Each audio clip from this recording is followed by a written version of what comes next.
from keeping pace with Messi to keeping pace with all the youngsters that you speak so highly about, and of course with good reason, over the past couple of weeks, in fact, is the future of Indian football now in better hands than it ever has been in the entirety of the 17 years that you've played international football?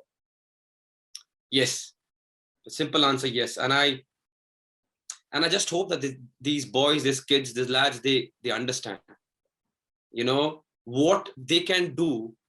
Like what you have seen in the last 3 games, which was good performances by all the youngsters, it's still very far away from what they actually can do. I don't know if it makes sense, Anand bhai, but once I asked Bob Houghton, what's a good player? And he used to tell me that if suppose a player has $8 in him in training, if he can give $7.5, $8 in game, he's a good player. Because a lot of players are $20, $30 in training, but they give 6, 7 in matches. Because what you do in training is different than what you can perform in the game. That's called temperament. And he used to rate it highly. I didn't understand then. But now I understand. And that's why I speak highly about these boys, is because what I see in training, the day every one of them, now in sync, not one individually, but if everyone starts giving exactly what they have in training, we'll be winning more games than what we do now. Fact, period.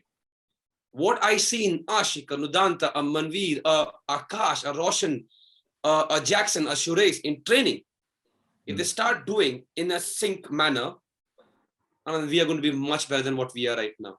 And I'm not trying to give big hopes to whoever is listening, or I'm trying to boost these boys. I genuinely mean it. So tournaments like this and games like this helps, because you're building the bricks. So the last 3 games, you saw exactly what Akash, Anwar, Roshan and Ashik did. Yeah. I just hope they continue it. Now it becomes 3 games, it becomes 5 games, then it becomes 10 games, 20 games. And then you know what? Akash is settled. There's no chance you're going to think about someone else. And then his performance is going to go way higher. And I don't want to put pressure on him. Yeah. But that's how you build on it. Because what you saw in the last 3 games is not anywhere close of what these boys are capable of. That's a fabulous thought. And I mean, it's almost scary in terms of where the sky could be the limit over here with what they're producing. But since you're talking about giving $8 in training, who's been giving $8 in training the most, and as far as competition with you in training is concerned? Oh man, there's so many, man. And almost who's all of them, who's the most competitive? Almost all of them want to kill me. I think that's what has kept me alive and relevant. Because of the way I am, they want to give it back to me also.